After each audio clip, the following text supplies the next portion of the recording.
Dr. Howard and through her teleconference if you find that there are some things that you're trying to implement that you're getting stuck on or have questions about. There'll be some ongoing support for people who want to do these kinds of things. Why should we do this conference? Well, I probably don't need to expand on that too much, except that we all know that mental health is a huge problem, and that the access to mental health is a considerable issue for families because of insurance issues, expense. Certainly in Baltimore, many of the practitioners, psychiatrists, and mental health consultants don't accept insurance anymore. An initial visit can be $500 for a family. I know that many of the families in my practice can't afford that.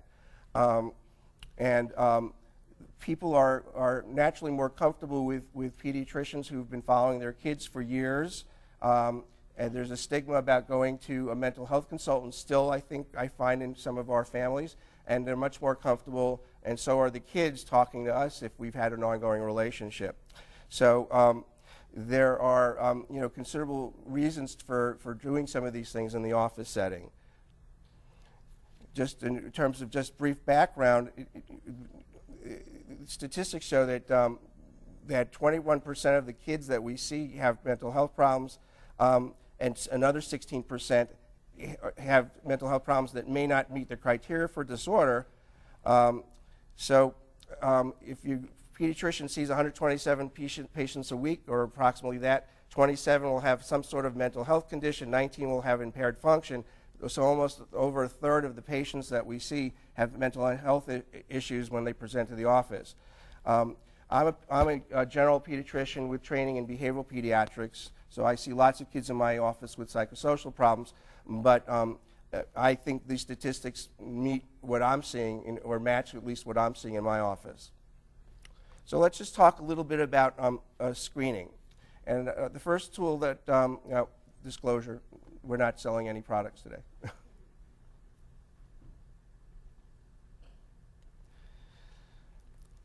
How many people use the Jelinek Pediatric Symptom Checklist? Is anybody using that? Okay. So in terms of screening, if one wanted to start with some simple tool that you could use in the office, the Pediatric Symptom Checklist is a tool that's been developed to basically scan for various types of behavioral issues. It's not a diagnostic tool, but it gets at a lot of information in terms of trying to find out whether there's some sort of impairment in function going on. So if one wanted to implement quickly a tool, this is probably one of the ones that's very accessible. There's information in the handout about how to access it. You can access it online. It's also in Bright Futures. It's a 35-item checklist. There's a checklist for the parents to fill out, and there's also a youth checklist for adolescents to fill out. It's been endorsed by the Academy of Pediatrics and Bright Futures.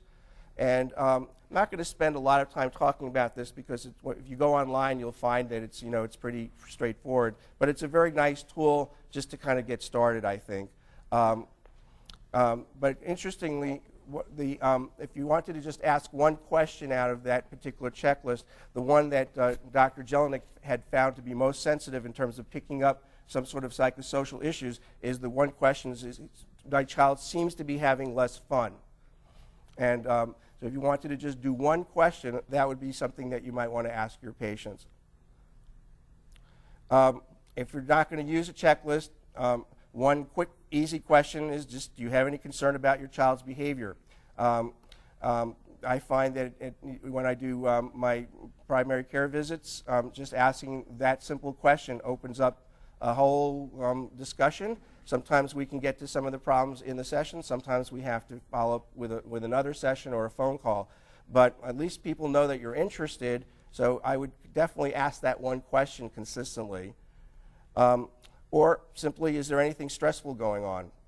I think that's just another easy way to open up a conversation that does not put people on the defensive. I had a patient who was coming in repeatedly with migratory pains started in her head, and then she had chest pain, she had back pain, she had belly pain, and the question really was, I was really beginning to feel that this child was having serious anxiety issues, and wasn't, none of the complaints really hung together. And sometimes if you bring up, you really need to see a mental health consultant, that may turn people off if you don't introduce it in a way that they can process. But by approaching it by saying, is there anything stressful going on, I think does not put people on the defensive, and it allows people to sort of think about it and open up the discussion. So I think it's a nice question to ask. What I would like to do today is talk a little bit about something called the DETECT. This was anybody familiar with the DETECT? Okay, good. Well then, this is a tool that our committee actually developed about 5 or 6 years ago, and it was published in Contemporary Pediatrics, and the references are in your handout. One of the things that becomes really obvious as we do these kinds of talks is that when people think about problems like headaches, belly pain, we all have sort of our differential diagnosis. So, you sort of have your checklist of things in your head that you're asking your patients when they come in, and you're asking, you're kind of going through your process. Do I think this kid has migraine? Is this a muscle tension headache? Do we think this could be an intracranial process going on? But everybody has their own checklist that helps organize their thinking, so you're asking questions appropriately. What I find, though, is when it comes to psychosocial issues, it's really hard for people to organize their thinking. So we developed a tool that allows you, as the primary care person, to actually try to think about the problem that's going on and organize it in your own mind, so that you have some sense of where you want to go. So let's talk about the DETECT. So the DETECT stands for the Developmental Troubleshooters Eclectic Checklist for Kids and Teens. So DETECT's a lot easier to say.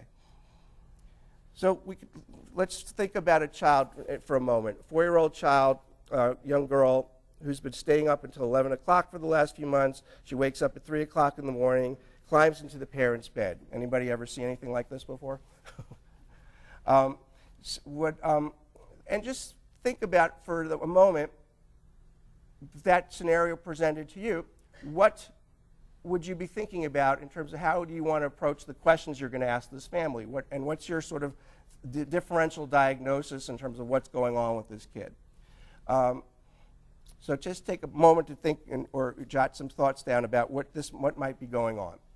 And then what we do in the DETECT, and there's actually a copy of the checklist in your folders there. So if you want to take a peek at that while I'm talking, and there's also a worksheet in there that really will explain this in a lot more functional way.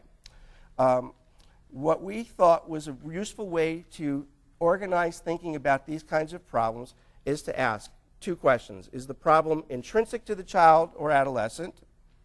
Is the problem extrinsic to the child or adolescent? So let's go back. If it's intrinsic, we wonder about biomedical concerns. Is there something going on that's in the child's biomedical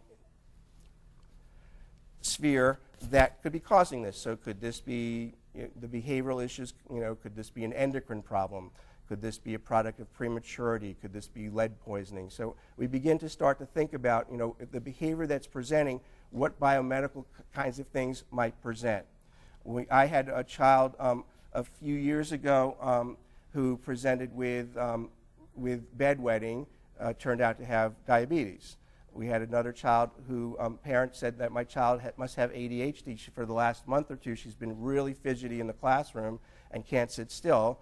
And when she came in, she had a thyroid that was out to here. So, see, these kinds of problems, if we're not thinking about them, can certainly present as behavioral issues sometimes. Is the problem just the product of normal stage of development? So we see toddlers who are oppositional. We see young kids, young preschool kids who are having phobias and fears.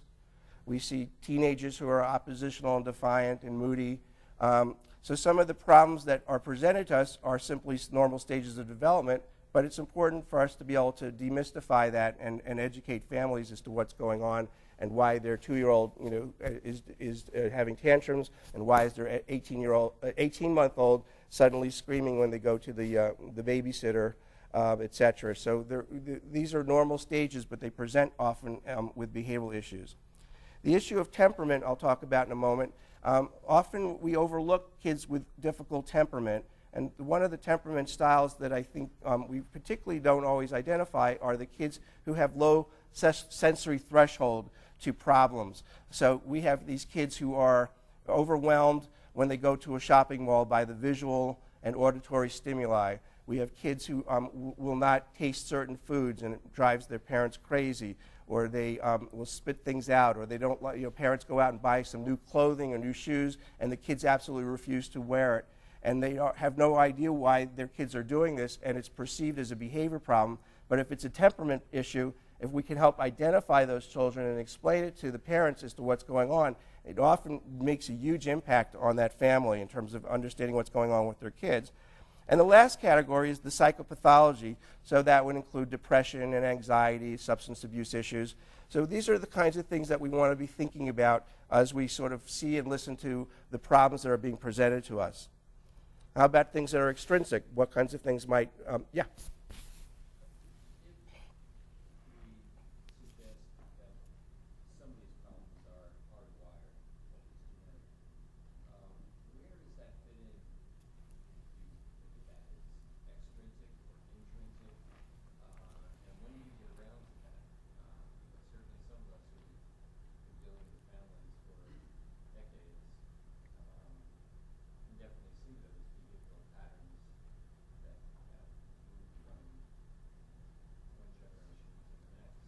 So you're talking about sort of genetic sort of predisposition for certain problems.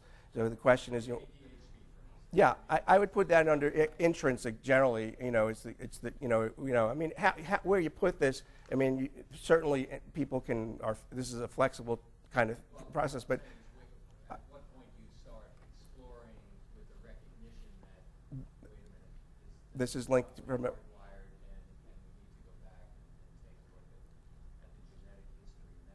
Well, I would do that at the beginning, when the problem presents, and in our next session, we'll talk about taking behavioral history, but family history is a really important aspect of that.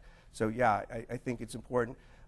Sometimes we know the family history, but sometimes it's refreshing to go back again, even with kids I've seen for years, and really take a detailed family history, because a lot of times things get missed in a quick well-child visit. So extrinsic problems, situational things that cause stress for the kids. Family just moved, new sibling, divorce, separation, illness, death in the family. Again, it's good to think about those things. Is this a piece of what's going on in the picture? The other thing is, often it's a combination of some of these things. So the child could have ADHD, and they also could have a new sibling. So we might want to be thinking about various factors that are all contributing to the problem that's presenting. Ineffective discipline. Very commonly, I see lots of parents who either go overboard in discipline, or are very inconsistent in their discipline, or the opposite, they're extremely overindulgent. And I think I've been seeing more and more of those kinds of families in the last 10 years. In terms of parents who just are unable to set limits on their kids. So that's one of the things we need to be listening for as we are doing our evaluations. Is this related to poor communication? And I'm going to talk later this morning about how we can work with families to improve their communication. So that's another area. Is it family dynamics? Are we dealing with parents who are not getting along or about to get divorced or separated? Or is there a grandparent in the picture who's also creating some difficulties for this family? We want to explore that, because those particular things are important to know in terms of how we're going to intervene. And finally, are we dealing with parental psychopathology? Are we dealing with a very depressed parent or an anxious parent? Is there domestic violence going on? Is there substance abuse going on in the family? And we need to be thinking about that. So again, this just enables us to put this in some sort of perspective. So I would encourage people to use this worksheet and use the checklist that we have. This is not supposed to be administered to the families. This is simply a tool for pediatricians to use when they're thinking about a problem to see if they can try to catch all of the dynamics that might be going on contributing to the problem. And what we decide are the key factors will also affect how we intervene in terms of whether we're going to do our intervention by ourselves or whether this is someone that we need to send out to a mental health consultant, and also what kind of mental health consultant are we going to want to use if we decide there's a problem. Is this, we want somebody who's going to do individual therapy? We need someone who's going to do parental counseling? Do we want someone who's going to do family therapy? So it really helps focus where we send these kids and families. So the Detect is easily integrated into primary mental health, into primary care. It really gives you the opportunity to create a differential diagnosis that we based on a medical model. It's not a questionnaire, it's systems oriented, it's not really problem oriented, and it's very flexible. So you could be obtaining this information at a well child visit, on a phone call. You could kind of increase the database as you talk to the families over and over again. You can get more information if you do sit down and do more of a formal analysis and screen. But it can be done over time. And again, remember that multiple factors may be playing into what's going on. So just to kind of reiterate, biomedical concerns, it could be congenital problems, endocrine problems. We included ADHD, LDD, PDD in this in the biomedical concerns. Side effects of medical treatment. Obstructive sleep apnea is one that is becoming more and more clear in terms of its influence on behavior, and certainly lead poisoning. We talked a little bit about the developmental stages. The separation issues create behavior problems for kids. Autonomy in toddlers is a big area of concern, and temper tantrums are certainly, and oppositional behavior in toddlers is certainly a frequent concern that comes up in my practice. And for slightly older kids, we see these 3- and 4-year-olds who have been doing fine and suddenly develop all kinds of phobias, sleep problems that surface at this age that Dr. Band will be talking about in a few minutes. For school-age kids, self-esteem and social skill issues that come up, and for teenagers, identity issues and the issues of independence that create struggles with the parents that present with behavior problems. And I talked about temperament, but the kids who we are looking for are the ones who really have difficulty in new situations. They have trouble with transitions as you sort of talk to these families. This is a child who, they just can't, stop what they're doing. If they want to go out to go shopping and the child's doing something, the kids fall apart. These are the kinds of things that we see, and they overact to sensory stimuli. They're very moody and intense. I kind of think about like Lucy and Peanuts. They're just kind of moody, kind of irritable, difficult kids. And parents just really often are clueless, and often the parents have a very different temperament and just don't understand what's going on with their kids, particularly if it's a first child, and they just don't understand why their kid's so sour all the time. Child psychopathology, and then again I talked a little bit about the extrinsic problems, and these are some of the situational things that we should be thinking about. We also should be thinking about abuse and bullying. Bullying is becoming much more sort of in the news these days, and the cyberbullying that's going on has become an area that I think we're still trying to understand in terms of its impact on kids. But these are all things that are situational that we should at least be thinking about in our minds. And I talked a little bit about discipline, communication, which we'll talk about in a few minutes. And really it's important, I think, to ask about whether the parents are getting along. Because kids' behavior often is a barometer of what's going on in the family climate and home. And if we don't ask about how family is getting along, are there stressors? Are their parents, communicate clearly with each other? Do they have disagreements about how to rear their kids? How do they resolve those disagreements? These are important things to explore if we want to get to the bottom of what's going on in a family. And as I mentioned earlier, if there's a grandparent who's actively involved in the family, there often is a huge conflict between grandparent and parent. And particularly, I find that a lot of the grandparents are extremely overindulgent, and the kids really are totally out of control, and then they come home and the parents really have a lot of trouble getting their kids sort of back in gear. So that's a really important piece of information to know as well. The concept of second family. Ron Taffel is a psychiatrist who talks about second family. So we talk about the primary family dynamics, but second family includes peers and media. And more, this has really become very clearly an issue in terms of impacting on kids' behavior. Video games, movies, the impact of their friends and how they influence children's behaviors, particularly for teens, and the impact of media. We need to be thinking about that as well. And we need to explore if the parents themselves are having problems. Are they depressed? Or is there substance abuse going on? And if we don't ask, we may never find out. So I'm going to take a moment to think about this particular scenario, and if you want to use the worksheet to sort of think about what kinds of things might be going on with this particular kid. So we have a 13-year-old male who's in 8th grade, who's starting to talk back to his parents, and for the past 2 years has become more resistant to doing homework and is now at risk of failing several subjects. So if we were to go back,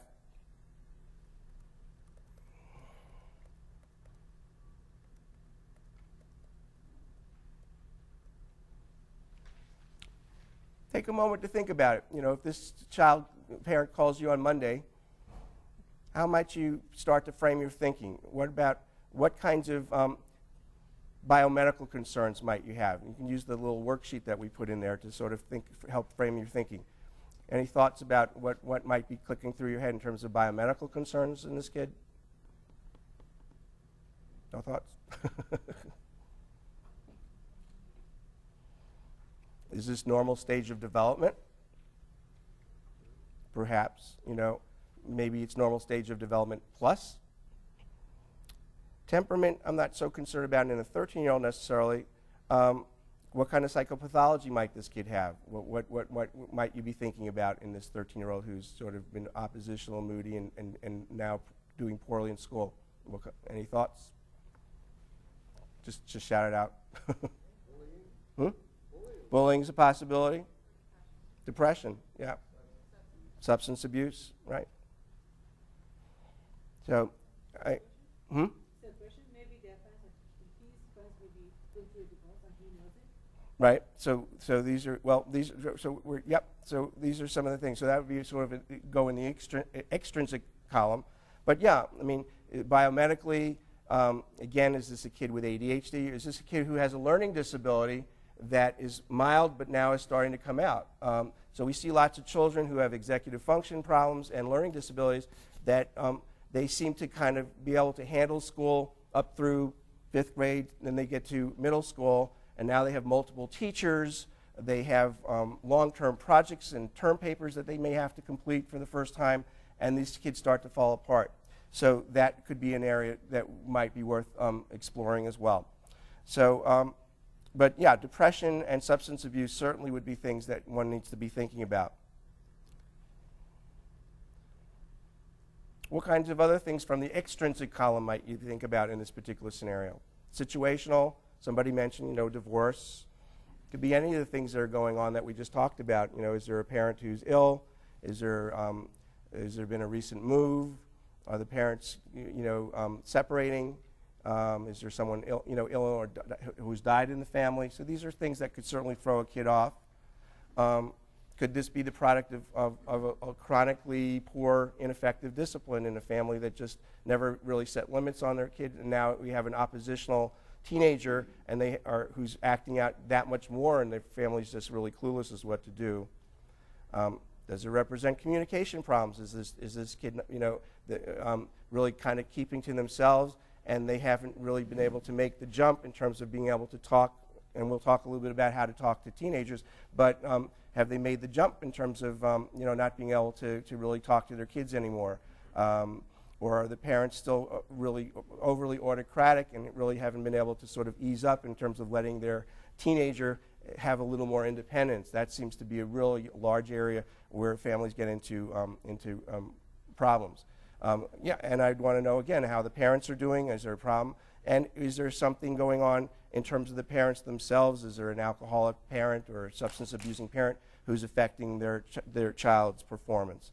So, so hopefully that gives you just a little glimpse of what the detect could do, and we would encourage people to play with it and try it. And there's again a reference in there, and it's explained in the contemporary pediatric issue. I think it was in 2005, and you can pull it up online easily if you're interested in trying something a little bit different. Any questions about anything I just talked about? Okay.